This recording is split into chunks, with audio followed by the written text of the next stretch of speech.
Nous avons tiré ce thème dans le livre de Deutéronome 39. Et là, notre Dieu nous donne une condition accompagnée d'une promesse. Dans le livre de Deutéronome, notre Dieu nous dit ceci. Il dit, si vous revenez, si vous obéissez mes commandements, moi je bénirai les fruits de vos entrailles. La servante de Dieu qui s'est adressée à nous le premier jour a souligné sur revenir. Parce que cette promesse ne peut être accomplie que si il y a cette démarche-là de revenir vers Dieu. Hier, nous avons appris que je bénirai, c'est dans le futur. Que notre Dieu nous dit, si nous revenons à lui, nos enfants, les fruits de nos entrailles seront bénis. Et cela, c'est dans le futur. C'est-à-dire, pour que cela puisse s'accomplir, il faut d'abord la première démarche de revenir à Dieu. Soit là. Dès que cette condition est remplie, c'est alors que la bénédiction viendra.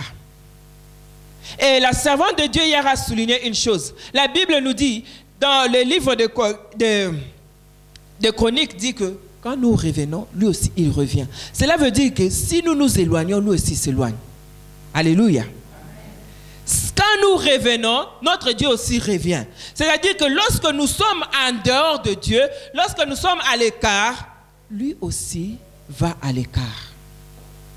Alors si nous sommes à l'écart de Dieu, si nous sommes éloignés de Dieu, nous sommes en dehors de sa volonté. Et cette promesse de la bénédiction des fruits de nos entrailles ne pourra jamais s'accomplir. Or, le livre des Proverbes me dit une chose, le père d'un fou n'est jamais heureux. Alléluia. Tu peux avoir beaucoup de biens. Un succès sans successeur, ça n'a pas de raison d'être. Parce que tu peux amasser beaucoup de bonnes choses. Mais si tu n'as pas préparé ceux qui vont hériter ces choses, tu n'as rien fait. Ça va disparaître. Et tous tes efforts, toutes tes énergies, tout ce que tu as dépensé va disparaître à un bon bout de temps. C'est pourquoi nous devons nous accrocher à cette promesse. Alléluia. Cette promesse qui nous dit « je bénirai ». Quand notre Dieu nous dit « je bénirai », c'est-à-dire qu'il va rendre le fruit de nos entrailles capable de gérer ce que nous aurons légué. Alléluia. Parce que la Bible dit ceci. Elle dit que c'est aux parents d'amasser les richesses pour qui? Pour les enfants. C'est aux parents d'amasser les richesses pour les enfants. Mais on peut bien amasser les richesses. Et si ces enfants sont de mauvais gérants? Alléluia. Nous allons revenir au point de départ. Nous allons revenir au point de zéro. Nous allons revenir encore dans la même pauvreté, dans la même souffrance. Nous avons vu la contradiction. La servante de Dieu a parlé sur la contradiction qui existe. Comment expliquer que les mamans, les parents qui connaissent le Seigneur, qui sont les chrétiens, qui vont vers Dieu,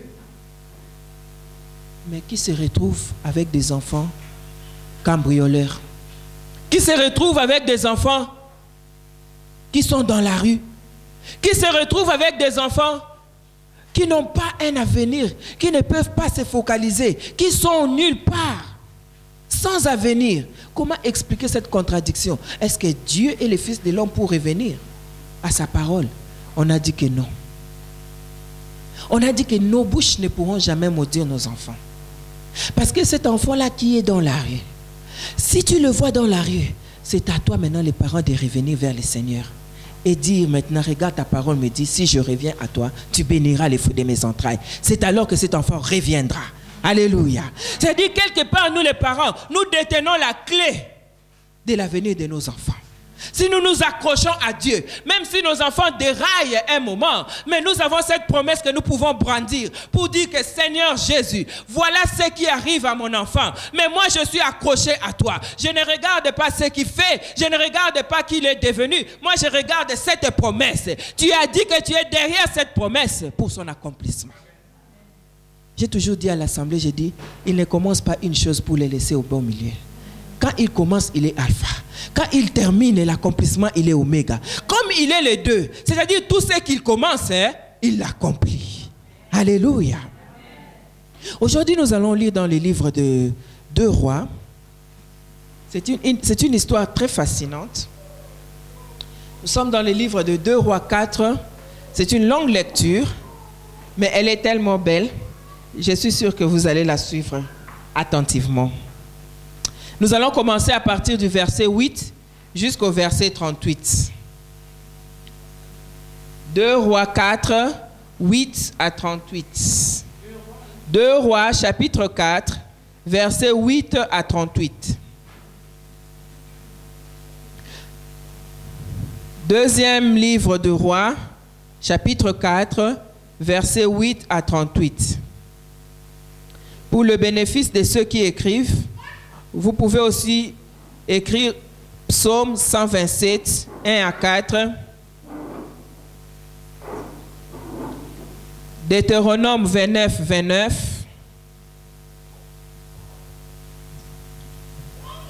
Psaume 128, 3 à 4, pour le bénéfice de ceux qui écrivent.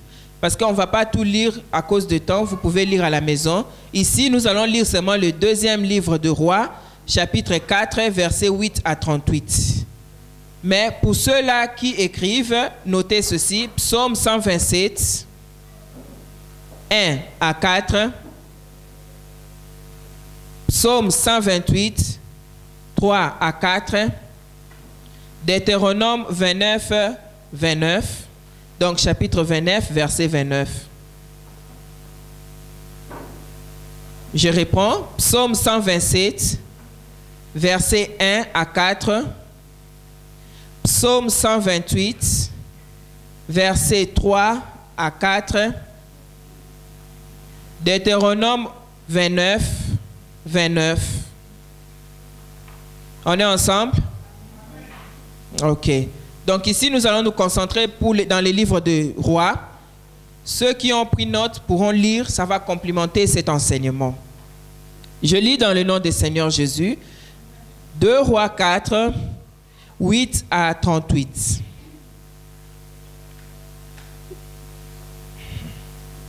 Le titre, le fils de la Sunamite. Un jour, Élisée passait par Sunem.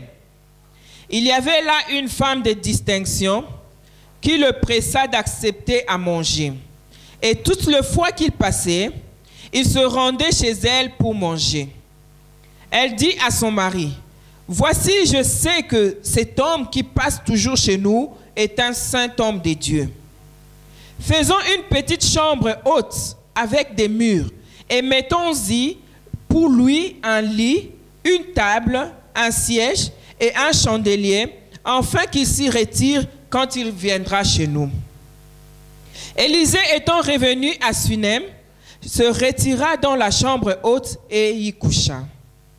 Il dit à Géhazi, son serviteur, « Appelle cette Sunamite. » Géhazi l'appela et elle se présentant devant lui. Et Élisée dit à Géhazi, « Dis-lui, voici tu nous as montré tout cet empressement. Que peut-on faire pour toi? Faut-il parler pour toi auprès du roi ou chef de l'armée? » Elle répondit, « J'habite au milieu de mon peuple. » Et il dit, « Que faire pour elle? » Géhazi répondit, « Mais elle n'a point de fils et son mari est vieux. » Et il dit, « Appelle-la. » Géhazi l'appela et elle se présenta à la porte. Élisée lui dit, « À cette même époque, l'année prochaine, tu embrasseras un fils. » Et elle dit, « Non, mon Seigneur, homme de Dieu, ne trompe pas ta servante. » Cette femme devint enceinte et elle enfanta un fils à la même époque l'année suivante, comme Élisée lui avait dit. L'enfant grandit et un jour qu'il était allé trouver son père vers les moissonneurs, il dit à son père, « Ma tête, ma tête. » Le père dit à son serviteur, « Porte-le à sa mère. » Le serviteur l'emporta et l'emmena à sa mère. Et l'enfant resta sur les genoux de sa mère jusqu'à midi, puis il mourut. Elle monta, le coucha sur le lit de l'homme de Dieu, ferma la porte sur lui et sortit. Elle appela son mari et dit, « Envoie-moi, je te prie, un de tes serviteurs et une de tes ânesses. Je veux aller en hâte vers l'homme de Dieu et je reviendrai. » Et il dit, « Pourquoi veux-tu aller aujourd'hui vers lui? Ce n'est ni une nouvelle lune, ni sabbat. Elle répondit, tout va bien. Puis elle fit sceller l'ânesse et dit à son serviteur, mène et pars, ne m'arrête pas en route sans que je te le dise. Elle partit donc et se rendit vers l'homme de Dieu sur la montagne de Carmel. L'homme de Dieu l'ayant aperçu de loin, dit à Géhazi son serviteur, voici cette Sunamite. Maintenant, cours donc à sa rencontre et dis-lui, te portes-tu bien? Ton mari et ton enfant se portent-ils bien? Elle répondit, bien. Et dès qu'elle fut arrivée auprès de l'homme de Dieu sur la montagne, elle embrassa ses pieds. Géhazi s'approcha pour la repousser. Mais l'homme de Dieu dit, laisse-la, car son âme est dans l'amertume. Et l'Éternel me l'a cachée et ne me l'a point fait connaître. Alors elle dit, ai-je demandé un fils à mon serviteur? N'ai-je pas dit, ne me trompe pas? Et Élisée dit à Géhazi, Saint-Terrain, prends mon bâton dans ta main et pars. Si tu rencontres quelqu'un, ne le salue pas. Et si quelqu'un te salue, ne lui réponds pas. Tu mettras mon bâton sur le visage de l'enfant. La mère de l'enfant dit, Éternel est vivant, et ton âme est vivante. Je ne te quitterai point. Et il s'éleva et la suivit. Géhazi les avait dévancés et il avait mis les bâtons sur le visage de l'enfant. Mais il n'y eut ni voix ni signe d'attention. Il s'en retourna à la rencontre d'Élisée et lui rapporta la chose en disant, l'enfant ne s'est pas réveillé. Lorsque Élisée arriva dans la maison, voici l'enfant était mort, couché sur son lit. Élisée entra et ferma la porte sur eux deux, et il pria à l'Éternel. Il monta et se coucha sur l'enfant. Il mit sa bouche sur la bouche, ses yeux sur les yeux, ses mains sur ses mains, et il s'étendit sur lui. Et la chair de l'enfant se réchauffa. Élisée s'éloigna alors, ça et là, par la maison, puis remonta et s'étendit sur l'enfant. Et l'enfant éternua 7 fois, et il ouvrit les yeux. Élisée appela Géhazi et dit, appelle cette Sunamite. Géhazi l'appela, et elle vint vers Élisée qui dit, prends ton fils. Elle alla se jeter à ses pieds et se prosterna contre terre. Et elle prit son fils et sortit. Acclamons pour la parole de l'Éternel. Alléluia. Cette histoire, elle est très fascinante, comme je disais. Elle est très intéressante. Elle nous parle de cette femme, la Sunamite. Bien-aimée, cette femme, c'est une femme dont la Bible, le premier verset de cette histoire nous dit que c'était une femme de distinction. Alléluia. Une femme de distinction. C'est-à-dire que c'était une femme accomplie. C'était une femme qui habitait, elle-même le témoigne, au milieu de son peuple. Plus loin, nous verrons que cette femme n'avait même pas besoin de l'intervention de l'homme de Dieu pour parler à sa faveur auprès du chef de l'armée, ni même auprès du roi. Cela me fait dire quelque chose. Imaginons-nous dans notre pays, quelqu'un qui te dit, écoute, bon, je peux parler pour ta faveur, je peux parler même au Premier ministre, je peux t'introduire même au milieu du chef de l'État. Et tu lui dis non. Je suis bien comme ça. Cela veut dire que tu as d'autres connexions que celui-là n'a pas. Alléluia. Que tu es tellement bien que tu n'as pas besoin d'une intervention pour te faire pénétrer un milieu que tu ne connais pas. Cette femme a dit à Élisée, je sais que tu parles avec le roi. Je sais que tu parles avec les chefs de l'armée. Mais moi, je n'ai pas besoin de ton intervention. Cela veut dire que j'ai déjà accès au roi et j'ai déjà accès au chef de l'armée. Tu n'as pas besoin d'intervenir à ma faveur. Si j'ai besoin de les voir, j'irai les voir moi-même. Et moi, je comprends que c'est pourquoi on a dit que c'était une femme de distinction. Alléluia. Parce que si elle manquait quelque chose, ça c'était une occasion propice pour qu'elle puisse devenir quelqu'un d'autre qu'elle n'était pas.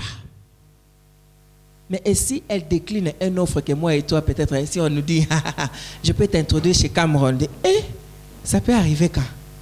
Alléluia. Parce que je sais que dès que je vois Cameroun en sortant, certaines choses vont changer. Même dans mon CV, je peux introduire un nouveau paragraphe. Alléluia. Cela fera de moi quelqu'un que je ne suis pas aujourd'hui. Mais cette femme a décliné l'offre. C'était une femme de distinction, la Bible dit. Et telle que son histoire va, on découvre plus tard que cette femme, soi-disant accomplie, cette femme de distinction, elle manquait d'une chose très importante dans sa vie. Ici, on nous parle d'une stérilité et de la vieillesse de son mari.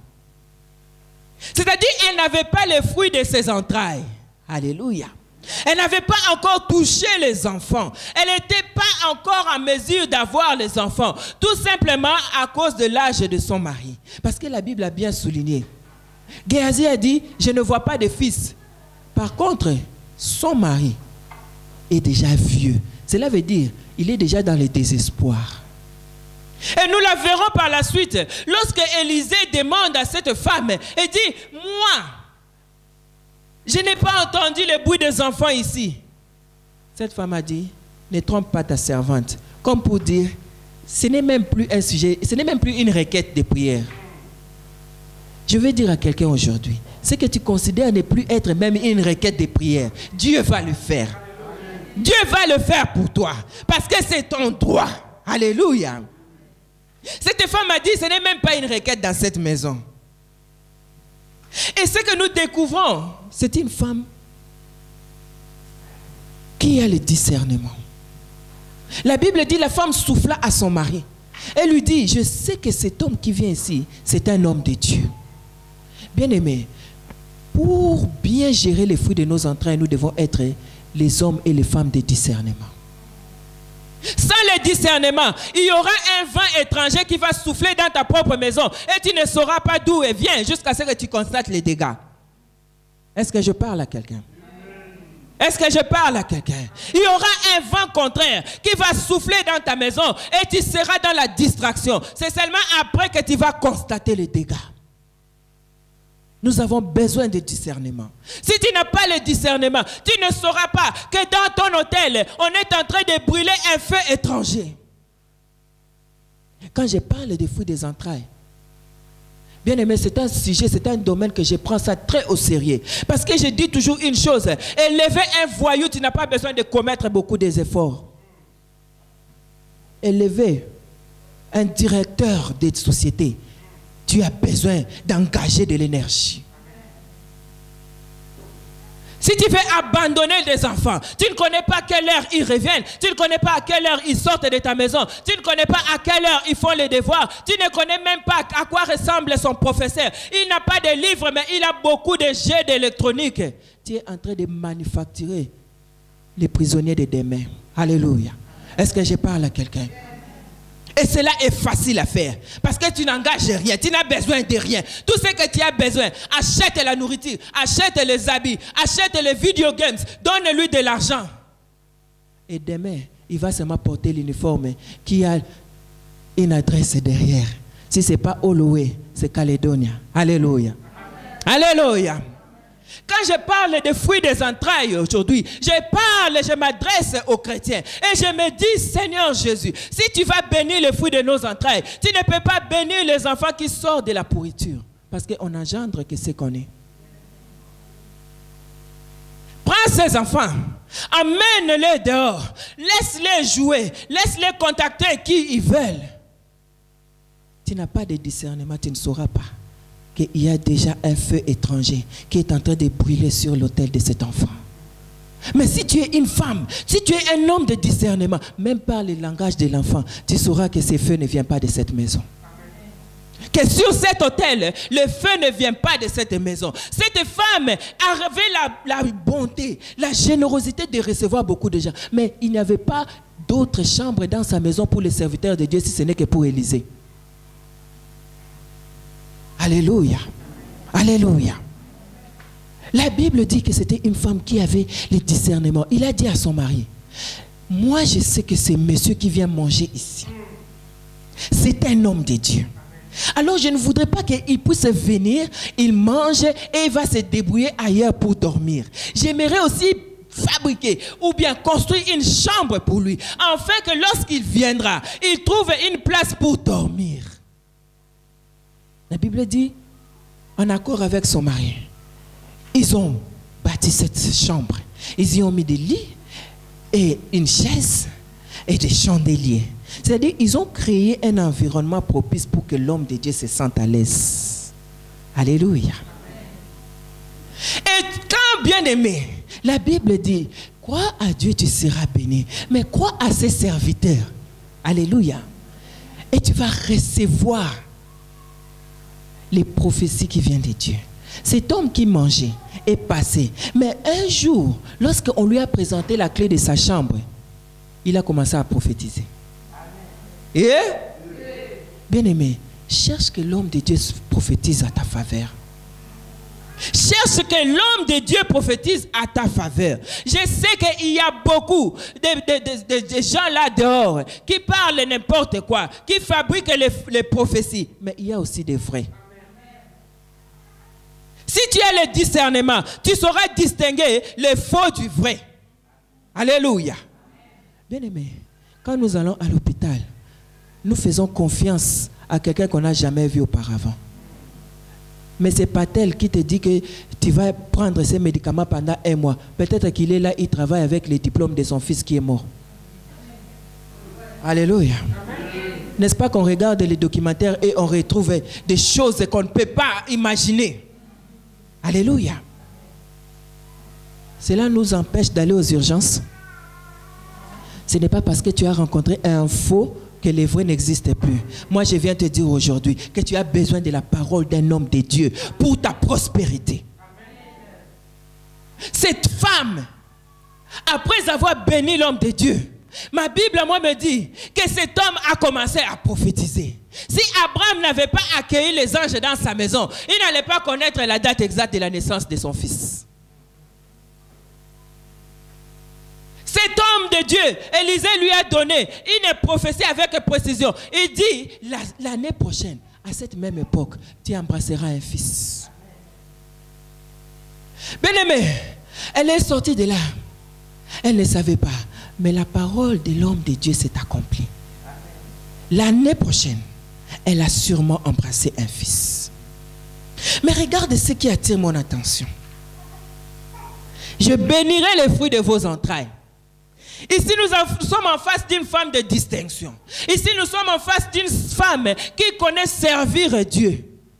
Mais quelque chose va arriver au fruit de ses entrailles.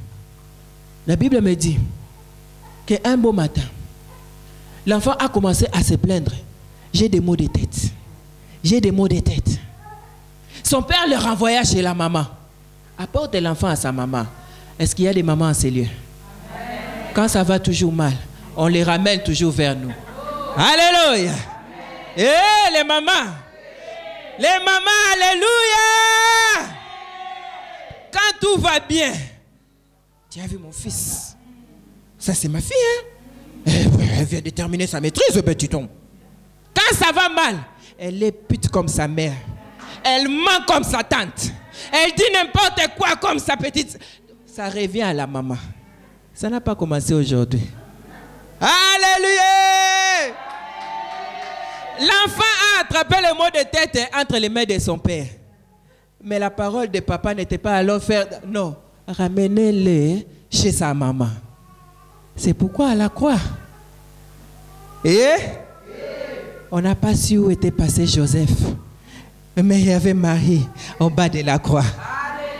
Nous avons cette habitude de les suivre jusqu'en bas. Quand ça va bien, nous sommes là. Quand ça ne va pas bien, nous sommes là. Oh Jésus. C'est pourquoi le cœur d'une mère. Il y a un chanteur qui dit c'est le cœur de Dieu. Ramène cet enfant vers sa maman. Et maman reçoit. Alléluia. Nous, on reçoit toujours. On reçoit toujours. Il a attrapé les maux de tête, je ne sais où. Mais quand il revient, on reçoit toujours. Vous savez, là où je travaille une fois, on nous a apporté un malade. Il avait presque dans les cinquantaines. Cet homme est arrivé. Il avait le cancer de cœur. On le soignait, mais on savait qu'il était en phase terminale.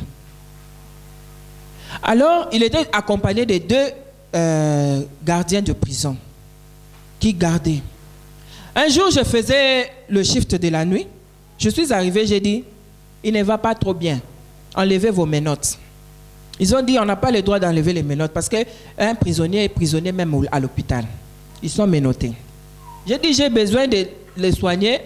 Il faut enlever, il ne va pas bien. Regarde son état. Il ne peut même pas quitter ici pour arriver là-bas. Il va faire comment? Ils ont dit, non, si tu es concerné, appelle ton docteur, qu'il nous fasse un mot et nous allons appeler la prison. Si on nous donne l'ordre de démenoter, nous allons enlever les menottes. J'ai fait la démarche. Et on a enlevé les menottes. Je les regardais, ils partaient presque. Alors j'ai demandé, j'ai dit, on a besoin de connaître qui est son next of kin, qui est responsable pour cette personne. Parce qu'on doit quand même donner la chance à cette personne de parler à quelqu'un. Ou bien d'être à côté des gens qui l'aiment, parce qu'il va bientôt partir. Et il nous dit, oh, il est en prison, ça fait presque 30 ans. Moi j'ai dit, ah, mais est-ce qu'il n'a pas quelqu'un de la famille, lui-même, mourant, il entendait la conversation. Il a dit, call my mom. Call my mom. J'ai dit, vous avez ce dossier, vous avez son numéro, on n'a même pas son numéro, ça fait 30 ans qu'il vit avec nous. Moi j'ai dit non, quelque part dans son dossier, on connaît quelqu'un de sa famille. Alors on a appelé la prison, on nous a donné le numéro de la maman. J'ai appelé cette femme-là. À 23h, à 2h du matin, elle était là. C'est une femme qui a 90 ans et qui se promène avec un vélo. Elle ne peut plus marcher. Elle était là et elle a vécu. Elle a vu les dernières heures de son fils. Moi, j'ai dit, il y a toujours une mère. Quand tu es mère, tu es mère. À 90 ans, quand elle a entendu parler de cet homme, il est venu. Quelle démarche elle pouvait faire? Appeler un taxi, chercher quelqu'un pour l'habiller, chercher quelqu'un pour la mettre dans le taxi, venir à l'hôpital, la rouler pour arriver jusque-là. Mais elle est quand même arrivée. C'est pour dire à quelqu'un, quand il y a une mère bien-aimée, sache une chose, que quand elle est encore vivante, prends le temps de lui apprécier. Alléluia. Il faut apprécier nos parents. Il faut apprécier nos parents. Parce que même quand on est abandonné, laissés à nous-mêmes, ils seront toujours là pour nous. Alléluia. Alléluia. Cet homme a dit, prenez ce garçon, ramenez-le auprès de sa maman. Lorsque la maman a eu l'enfant, ma Bible dit que cette maman a porté son enfant jusqu'à midi et l'enfant est mort. Les fruits de ses entrailles qui devaient être bénis est mort. L'enfant qui ne cherchait même plus, qui était le résultat d'une prophétie, qui était une promesse réalisée, est mort. Bien aimé, peut-être que les fruits de tes entrailles ne sont pas morts physiquement, mais spirituellement, ils sont morts quelque part. Mais j'ai une bonne nouvelle pour toi. Alléluia. J'ai une bonne nouvelle pour toi. Si tu reviens à ce Dieu-là, il est le Dieu de la résurrection. Il est le Dieu de la résurrection. Il n'est jamais trop tard avec lui. Il n'est jamais trop tard. Il n'est jamais fini avec lui. Il est capable de ramener ceux qui étaient morts à la vie. Regarde la démarche de cette femme. Alléluia. La Bible dit que cette femme a pris son fils. Il est parti le coucher où? Il est parti coucher son fils où? Dans la chambre haute qu'il avait fait construire pour l'homme de Dieu. Et il a couché son fils où? Sur le lit qu'il avait acheté pour l'homme de Dieu. C'est-à-dire, il a pris l'offrande qu'il avait fait auparavant et elle a brandi cette offrande à Dieu. Il a dit, quand j'ai construit cette chambre, c'était pour l'homme de Dieu. Voilà l'offrande que j'ai fait pour cet enfant. D'ailleurs, je n'accepte pas cette mort. Je retourne à cette offrande. Bien-aimés, en tant que parents, nous devons apprendre à construire les hôtels pour nos enfants. Nous devons apprendre à construire les hôtels pour nos enfants. Cette femme avait beaucoup de chambres dans sa maison, mais elle est retournée à la chambre haute, c'est-à-dire l'offrande qu'elle avait faite pour l'homme de Dieu. Y a-t-il un hôtel pour tes enfants?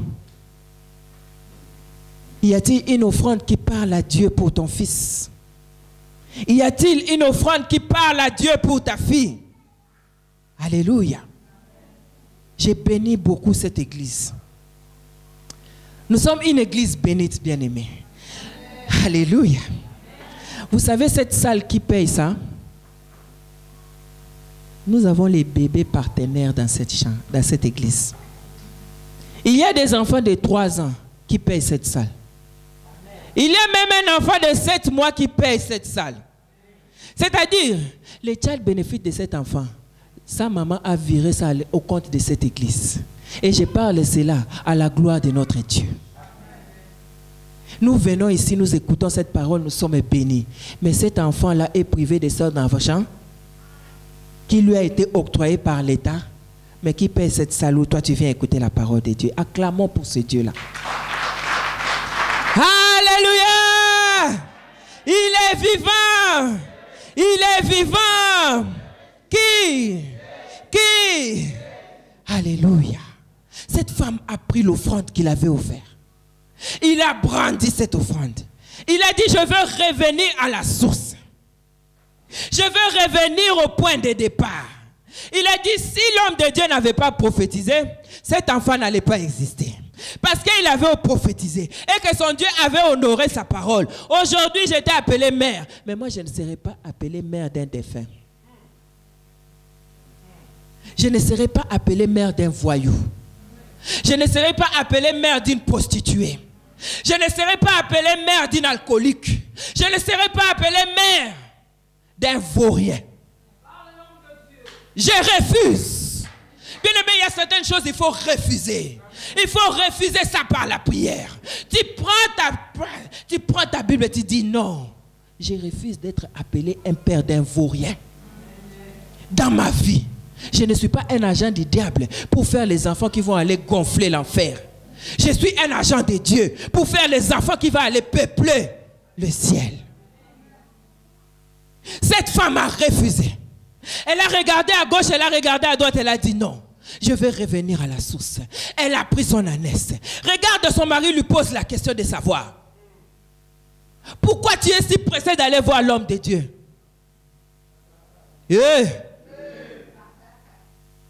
Il vivait dans cette maison. Son fils était mort dans cette maison. Mais il n'était pas au courant. Ça? Ça, c'est une race spéciale. Il vivait dans cette maison. Son fils est l'unique, l'héritier de cette maison. Il était déjà devenu un cadavre. Mais cet homme n'était pas au courant. Distrait. C'était un message pour un autre séminaire. Mais lorsque cette femme s'est présentée, il a posé la question. Moi, j'ai seulement besoin d'un serviteur. J'ai seulement besoin d'une ânesse. Pour ne pas dire, j'ai seulement besoin de tes contacts et de ta voiture. J'ai besoin d'aller rejoindre l'homme de Dieu. Son mari lui a posé la question, est-ce que tout va bien? Elle a dit quoi? Ça va très bien. Oh, quelle confession positive. Une femme qui a déposé le cadavre de son fils sur le lit du serviteur de Dieu. On lui pose la question, est-ce que tout va bien? Quelle est sa réponse? Que quelqu'un dise, tout va bien pour mes enfants. Tout va bien pour mon fils. Tout va bien pour ma fille. Tout va bien pour l'aîné. Tout va bien pour le cadet. Tout va bien pour mes grands-enfants. Tout va bien. Elle a déposé le cadavre, mais elle fait une confession positive. Elle a compris une chose, que la puissance de la mort et de la vie se trouve au pouvoir de la langue. Ne sois pas un parent qui maudit ton propre enfant. Laisse l'État l'appeler ce qu'il fait. Laisse l'école l'appeler ce qu'il veut. Mais toi, il faut avoir un programme pour ton enfant. Un nom spécial que tu appelles cet enfant. Parce que toi, tu sais que la destinée de cet enfant n'est pas liée à son école. La destinée de cet enfant n'est pas liée au gouvernement. La destinée de cet enfant n'a rien à voir avec ce que le social dit. La destinée de cet enfant est écrite dans ses livres. Confesse ce que tu connais, ne confesse pas ce que tu vois. Confesse ce qui est écrit. Hier, on a appris, il y a l'ainsi dit l'Éternel. Et l'ainsi dit l'Éternel, c'est ce qui doit être notre langage. Lorsque nous ouvrons nos bouches pour parler au sujet de nos enfants, tu es en train de t'adresser aux princes. Tu es en train de t'adresser aux princesses. Tu dois les traiter comme les princes et les princesses. Amen. Alléluia. Amen. Alléluia. Amen. Vous savez, il y a des parents qui maudissent leurs propres enfants. Ouanakout, sans suite. Ça sort de la bouche des parents. Tu es en train de construire, tu es en train de détruire. Cette femme avait un cadavre entre ses mains, mais sa réponse est demeurée, tout va bien. Même lorsque Élisée a envoyé son serviteur Géhazi à la rencontre de cette femme, il lui a posé la question de savoir, est-ce que ton mari va bien? Est-ce que ton fils va bien? Elle n'a pas démontré la démonstration de ce qui était dans son cœur, comme nous les Africains nous aimons. Elle allait se jeter par terre, dire coufier, tourner, enlever les habits pour faire voir que c'est moi qui aimais beaucoup cet homme. Il a dit tout va bien. Abandonnant un cadavre dans sa maison. Et dehors on lui pose la question. Elle répond seulement que tout va bien. Parce qu'elle avait juré que ma bouche ne maudira jamais mes enfants. Bien aimé, que ta bouche ne maudisse jamais tes enfants. Même si on l'a attrapé en flagrant délit d'adultère, quand on l'appelle adultère, toi tu lui dis non, c'est une femme mariée. Je parle à quelqu'un. Tu lui dis non, c'est une femme mariée. Je me souviens quand ma fille était petite, elle avait je crois 4 ans, 5 ans comme ça. Je ne sais pas si Papa Cole se souviendra de cet épisode-là. On m'a appelé à l'école de l'enfant. Je suis allé pour réunion des parents. On me dit que l'enfant venait de changer l'école. On avait déménagé. J'ai mis l'enfant à une nouvelle école. On m'a dit une chose. La maîtresse m'a appelé et dit, tu sais que ta fille, ça ne va pas. Elle est vraiment dans les loa table dans cette classe. Elle n'arrive pas à écrire. Elle n'arrive pas à parler. Elle ne sait même pas encore écrire son nom, mais elle a maintenant 5 ans, bientôt elle aura 6 ans. Donc son standard est tellement bas. Bon, dans cette salle de classe, je ne sais pas comment m'occuper seulement que de 7 enfants. Alors je te dis seulement, il faut chercher un métier déjà pour elle. Un enfant de 6 ans qu'on condamne déjà à un métier. C'est mon mari connaît même le nom de ses professeurs, on n'a jamais oublié. Mrs. Boukari, il y a plus de 10 ans que cela est arrivé. Bien aimé, je conduisais ce jour-là. J'avais garé ma voiture devant l'école. Demande à mon mari, je suis retourné à paix avec les clés en main. J'ai oublié que j'avais garé la voiture. Je n'ai pris ni bus. J'ai marché de l'école jusqu'à la maison. C'est quand je suis arrivé à la maison que j'ai réalisé que j'avais les clés en main et que j'ai laissé la voiture là-bas. J'étais troublé. Un rapport de médiocre. C'est-à-dire que cette femme m'avait appelé pour me dire que vous faites ton enfant.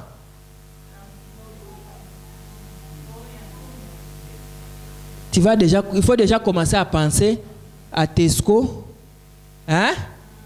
Ceux qui viennent pour remplacer les choses qu'on a déjà vendues, ou bien balayer, ou bien, je ne sais pas, rester dehors. Elle m'a donné une image négative de ma fille. J'ai pleuré, j'ai marché, j'ai pleuré, je ne savais pas quoi dire. Je suis arrivé, j'ai attendu mon mari, il est venu, il dit, mais où est la voiture? J'ai dit, je ne sais pas où j'ai laissé la voiture. Qu'est-ce qui est arrivé? J'ai expliqué. Il m'a dit, ah bon? Mais pourquoi tu es si troublé? Il faut seulement aider l'enfant. Il faut seulement prier. Ces jours-là, je me suis couché par terre. J'ai dit, Seigneur, comment tu vas me donner un enfant qui ne vaut rien comme ça? Je sais que ça ne vient pas de toi. Toi, tu dois faire revenir cet enfant à son identité originaire. Toi, tu m'as dit que tu n'as que des projets de bonheur pour moi. Comment expliquer que je suis confronté, buté à ces problèmes? Bien aimé, j'avais prié. Le lendemain, je suis allé, j'ai récupéré la voiture. Je suis allé, j'ai acheté les livres. J'ai passé des heures et des heures avec cet enfant. J'ai fait étudier cet enfant. J'ai enrôlé cet enfant. J'ai dit non, parce qu'elle ne sait pas parler. Et c'était vrai, elle n'arrivait pas à bien parler. J'ai cherché un troupe théâtral. J'ai fait entrer cet enfant-là.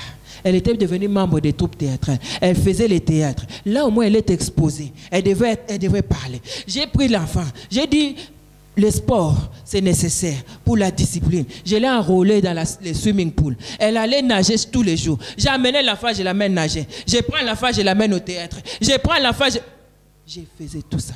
Après 6 mois, on m'a dit qu'on va clôturer l'année et ton enfant, elle va faire l'assemblée. On a donné un livre à cet enfant pour lire. Elle a lu devant les parents et les autres enfants. Et on a dit que c'était un miracle de cette école pour cette année-là. Pour eux, ils pensaient que c'était leurs efforts.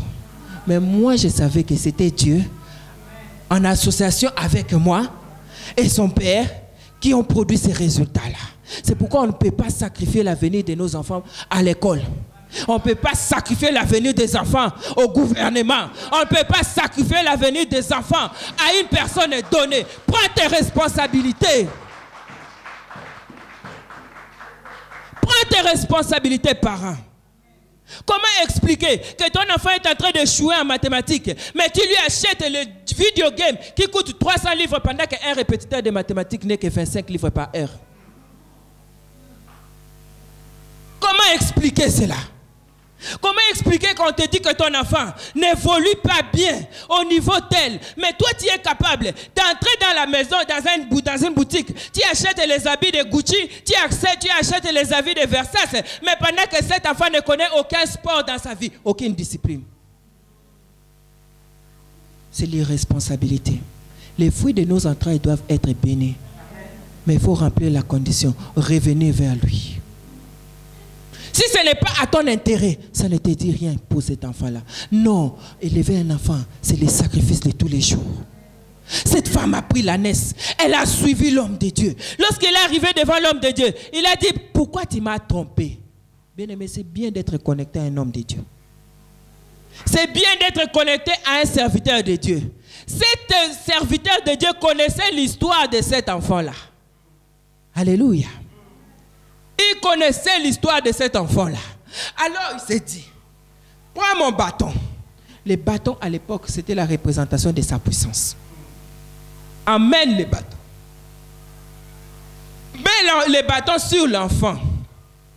Bien aimé, la démarche a été faite, mais ça n'avait pas marché. Et ça n'avait pas marché. Mais regarde, parce qu'il y avait une connexion entre les deux. Cet homme de Dieu s'est déplacé lui-même. Élisée s'est déplacé lui-même. Il a pris la femme. Il est arrivé. Quand il a vu l'enfant, l'enfant était couché où? Sur son lit.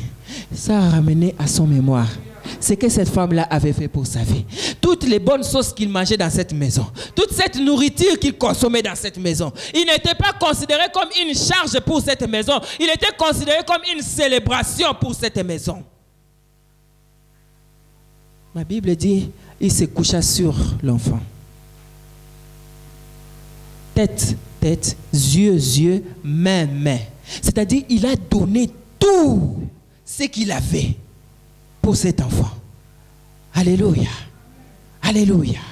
Et aussitôt, le corps de l'enfant commença à se réchauffer. Tu as besoin qu'un homme de Dieu se couche sur ton problème. Afin que ce qui était mort commence à se réchauffer. Afin que ce qui était détruit commence à se reconstruire. Ne garde pas ton problème à toi-même. Ne conserve pas ces problèmes-là parce que ce que tu es en train de tolérer, tu es seulement en train de faire croître cela. Cette femme n'avait pas gardé les bêtises de cet enfant. Ne garde pas les bêtises de tes enfants. Ne cherche pas à couvrir. Ne cherche pas à mettre ça, balayer ça, mettre ça loin, sous le tapis. Aussi longtemps que personne ne sait, ça ne cause pas de dégâts. Quand ça sortira de là, et les microbes auront déjà grossi. Les virus seront encore plus virulents. C'est comme la fumée. Même si tu gardes ça, ça va sortir.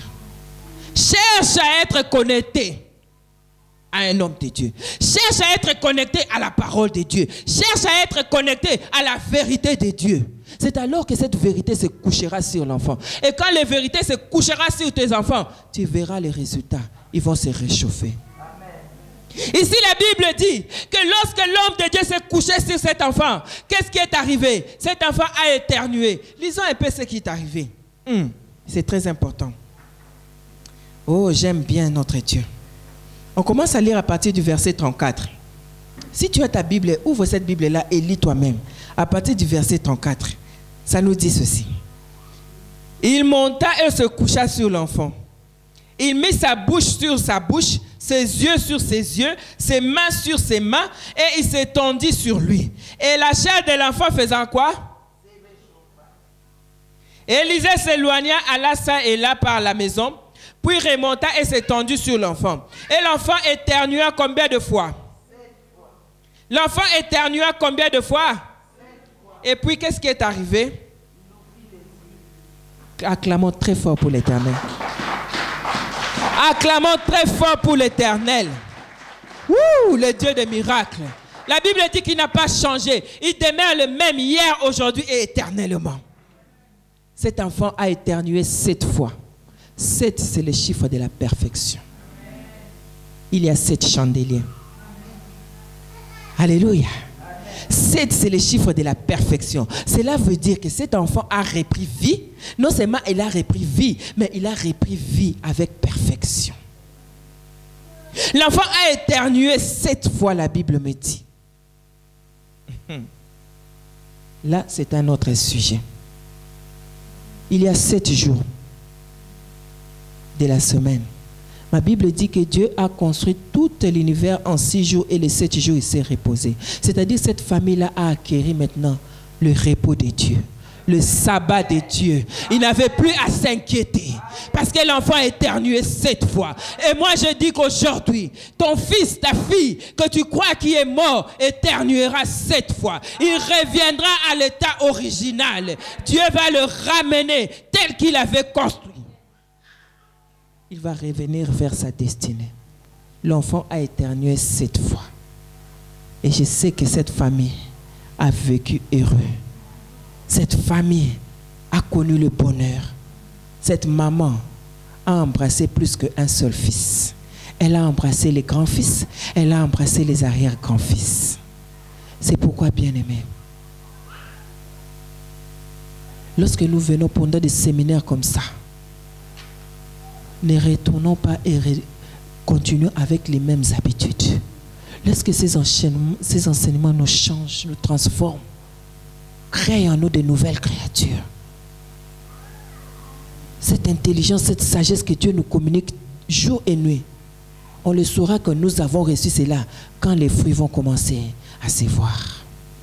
J'aime bien la servante de Dieu qui dit toujours, un parent qui ne prie pas pour ses enfants, il est le premier sorcier de sa famille. Parce qu'il laisse les portes ouvertes. Mais il achète les beaux meubles. Il habille très bien les enfants. Mais avant d'aller se coucher, il ouvre les fenêtres, ouvre la porte et lui va dormir. Et demain, il veut voir que ses enfants sont en bon état. Non, le malin entrera et il détruira. Le diable, il s'en fout que tu sois habillé comment. S'il veut détruire, il détruit. Je vais clôturer par cette histoire. On venait aujourd'hui avec les enfants. Ma fille m'a dit une chose, elle m'a dit, maman, j'aime bien quand tu nous conduis, tu nous emmènes quelque part. J'ai dit, moi j'aime bien quand vous êtes dans ma voiture, je vous conduis, je vous emmène vers Dieu. Parce que je sais que je sois vivante ou pas, là où je vous emmène, il y a tout ce que vous aurez besoin. J'ai dit, on a regardé un documentaire où on parlait de Whitney Houston. La dernière fois qu'elle a vécu avec sa fille unique, c'était où? Si tu avais suivi, c'est... Ils ont passé la nuit dans une fête des BAFTA. Après, ils sont partis dans les nightclubs. Le matin, la fille n'a plus revu sa mère.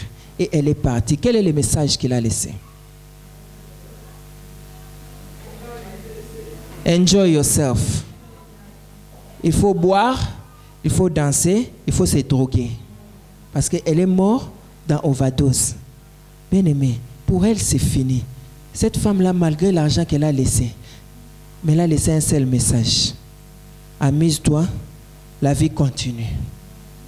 Mais toi et moi, nous sommes vivants. Quel est le message que nous allons léguer? Lèvons-nous, nous allons prier.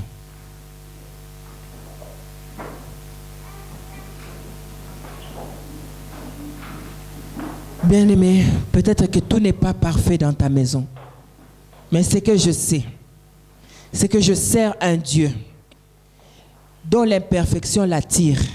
Pas pour que ça demeure imperfection, mais pour qu'il puisse changer cela à la perfection. Peut-être qu'il y a encore des cris de pleurs dans ta maison. Mais moi, je sais que je sers un Dieu qui transforme les cris de pleurs en cris de joie. Peut-être qu'il y a des domaines où ça ne va pas dans ta maison. Mais moi, je sais qu'aujourd'hui, je suis au service de ce Dieu-là qui prend les ça ne va pas et les change et les transforme en ça va très bien. Alors nous allons commencer à honorer le nom de ce Dieu-là. Nous allons dire que Seigneur, toi tu m'as promis de bénir les fruits de mes entrailles. Mais Seigneur Jésus, permets Seigneur que je puisse revenir entièrement. Non seulement mes pieds, non seulement ma poche, non seulement ma pensée, mais que je revienne tout mon être vers toi. Commence à pleurer, commence à dire à Dieu quelque chose. Commence à parler à ce Dieu-là. Il est ton créateur. Il a les oreilles pour écouter. Il a la bouche pour parler. Commence à parler à ce Dieu-là. Prions tous au nom de Jésus. Alléluia. Éternel Dieu Tout-Puissant, je te bénis, ô grand roi. Tu n'as pas changé, Seigneur. Tu demeures le même. Cette promesse est la mienne aujourd'hui. Tu as dit, tu béniras les fruits de mes entrailles. Tu as dit, tu béniras, Seigneur Jésus-Christ. Moi, j'ai la ferme conviction, mon Dieu, mon roi, que moi, je ne suis pas la mère des voyous. Que moi je ne suis pas la mère des prostituées, je ne suis pas la mère des polygames, je ne suis pas la mère des mères celles. Moi je suis la maman des enfants qui vont honorer ton Saint-Nom. Je suis la maman des enfants qui vont honorer le nom de l'Éternel. Je suis la maman des enfants qui vont servir le royaume. Je suis la maman des enfants qui vont participer à la construction du royaume. Je suis la maman des enfants qui vont établir le royaume ici sur terre. Alléluia. Seigneur Jésus, je reviens aujourd'hui. J'amène encore mes enfants à toi.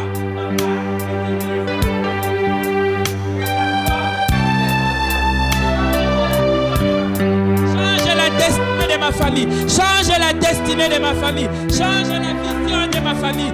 Tourne les choses, Seigneur. Ne permets pas à l'ennemi de prendre le devant. Ne permets pas à l'ennemi d'attaquer ma maison. Ne permets pas à l'ennemi de transformer le futur de ma maison. Alléluia. Tu es Dieu. Règne dans ma maison. Règne dans ma maison. Règne dans ma maison. Règne dans ma maison. Règne dans ma maison. Nanda konanga nakombona Yesu nakolo kufa ebele liboso nanga nakombona Yesu nakolo Zambe, Zambe, Zambe, batela kabana na yo,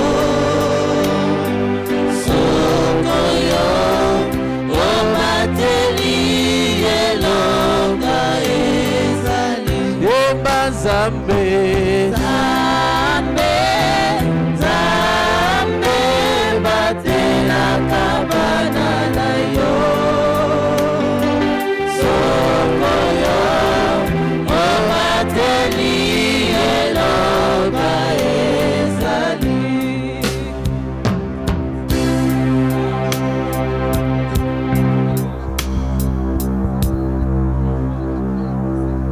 Alléluia, peuple de Dieu.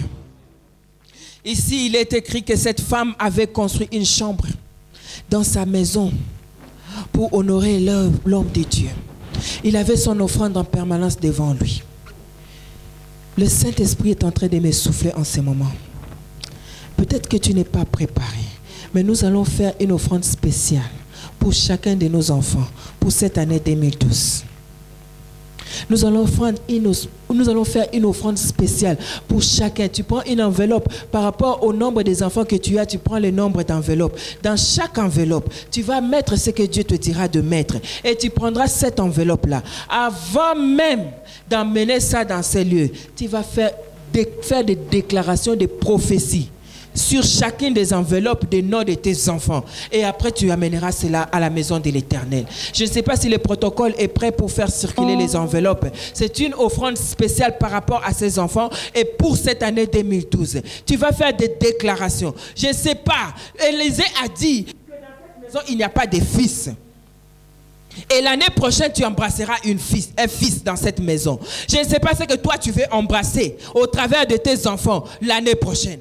Je ne sais pas, à cette même époque, l'année prochaine, ce que tu voudrais voir. Peut-être tu veux voir le changement dans la vie de tes enfants. Peut-être tu veux voir le changement dans la vie de tes enfants, sur le plan académique, sur le plan spirituel, sur le plan de santé, sur le plan mental. Toi, tu vas seulement prendre tes enveloppes. Pendant que les enveloppes circulent, toi, enveloppe. Tu ramènes ça chez toi à la maison. Le dimanche prochain, la servante de Dieu va prier pour cela. Mais pendant toute cette semaine, tout ce que tu feras, c'est faire des déclarations sur ces enveloppes. Que ces enfants-là vivent avec toi à la maison. Ou qu'ils soient dehors. C'est que toi tu dis, la parole n'a pas de frontières. La parole n'a pas de frontières. Tu vas faire des déclarations sur chacune de ces enveloppes-là. Bien aimé, ce n'est pas pour te flatter. Ton argent ne paye pas mon loyer. Dieu paye mon loyer de sa manière. Mais c'est pour la bénédiction de ta propre famille. Cette femme-là n'avait pas besoin de construire une chambre dans sa maison pour donner ça à l'homme de Dieu. Mais elle savait qu'elle cherchait une connexion permanente avec les serviteurs de Dieu, afin que la présence de ce Dieu-là demeure dans sa maison. Et nous avons vécu que lorsqu'elle s'est retrouvée dans les problèmes, que cette connexion-là lui a servi de brandir devant Dieu afin qu'elle puisse récupérer son miracle. Alléluia. Amen. Vous savez, les choses de Dieu peuvent apparaître comme des folies. Tu peux être là, tu dis, ils veulent encore nous escroquer. Garde ton argent et garde ta famille. Mais si tu veux servir ce Dieu-là, il faut mettre cette parole en pratique. Les 10 livres que tu mettras dans cette enveloppe ne représentent rien par rapport aux résultats que tu attends de Dieu. Mais moi, je te dis une chose. Tout représente une connexion. Cette femme-là avait beaucoup de chambres dans sa maison. Il pouvait payer un hôtel. Mais elle voulait quelque chose de symbolique dans sa maison qui lui rappellera. C'est pourquoi lorsque le malheur lui est arrivé, il a pris l'enfant, lui a déposé au-dessus du lit où il avait elle-même acheté pour le serviteur de Dieu. Pendant toute cette semaine. Et toi qui n'as pas encore embrassé des enfants, tu as des entendements pour ces enfants-là. Tu voudrais que le jour où tes enfants naîtront, qu'ils soient ceci, qu'ils soient cela. Alors moi je te dis une chose, ne laisse pas passer cette enveloppe. Tu es une mère, tu n'as pas encore vu la manifestation. Tu es déjà un père, bien que tu n'as pas encore vu la manifestation. Précède Dieu. Alléluia. C'est par la foi que tu auras ces enveloppes. Et c'est par la foi que toi tu vas aussi prophétiser. Et c'est par la foi que tu verras cela s'accomplir. Lorsqu'on a prophétisé sur cette femme, elle n'avait pas de fils. Mais à la même époque, l'année prochaine, elle avait vécu. Ces prophéties, nous leur donnons la durée d'une année. Ma Bible me dit que Dieu n'a pas changé. Il demeure le même hier, aujourd'hui, éternellement. Ce qu'il a accompli à partir de la bouche d'Élisée, il peut l'accomplir aujourd'hui. En ma qualité de servante de l'Éternel, j'ai dit que c'est une prophétie qui n'a une valeur que d'une année. Ce que tu vas déclarer aujourd'hui, tu la verras s'accomplir à la même époque l'année prochaine. Amen. Nous fermons les yeux et l'homme de Dieu, Papa Claude, va prier pour nous. Papa Claude peut venir pour prier pour nous, pour clôturer ce message. Nous allons fermer nos yeux, nous allons prier le Seigneur. Père éternel, j'ai béni ton saint nom. Je magnifie ta présence au milieu de nous. Aujourd'hui, Père des gloires, tu nous as encore fait du bien. David dit, vaut mieux un jour dans ta présence que 1000 ailleurs. Nous sommes venus dans ta présence, Père des gloires. Tu as été avec nous. Tu nous as comblés de joie, Père de gloire. Tu nous as montré, ô Père de gloire, tu as déclenché les préceptes, Père de gloire, dont nous avons besoin pour recevoir de ta part. Les livres de Paul à Éphèse, il est en train de décrire comment, dans le lieu céleste, il y a toutes les bénédictions dont nous avons besoin. Ce que je sais, une seule chose, que dans ton entrepôt, il y a encore quelque chose pour moi. Il y a encore quelque chose pour ma soeur. Il y a encore quelque chose pour mon frère. Ton entrepôt n'est jamais vide. Car la Bible me dit que de l'inexistant, tu appelles à l'existence quelque chose qui ne pouvait même pas être. Mais toi, oh mon Dieu, de l'impossibilité, tu rends possible. Rien n'est impossible auprès de toi, papa. Je sais une seule chose, c'est que ta servante a déclaré, oh mon Dieu, mon roi, je crois fermement à cette parole, que dans ma vie, Père de gloire, tout changera. Ce que moi j'appelais irrécupérable, auprès de toi, Père de gloire, tout est récupérable. N'est-ce pas que l'histoire, oh mon Dieu, de l'enfant prodige, oh mon Dieu, m'illustre, oh mon Dieu, mon roi, que toi tu es un Dieu amour, que tu recueilles toujours. Oh, j'aime bien cette chanson. Bibomba bomba. Tu es, oh mon Dieu, mon roi, que tu ne nous regardes pas de la manière dont le monde nous regarde. Les gens peuvent parler, mais qu'est-ce que toi tu as dit? Et aujourd'hui tu nous as dit, tu nous aimes. Et au commencement, oh Père de gloire, avant que nous puissions commencer ces cultes, Père de gloire, tu nous as encore ramené dans Jérémie 29, au chapitre 29, verset 11. Que tu as un projet de bonheur et non de malheur pour nous.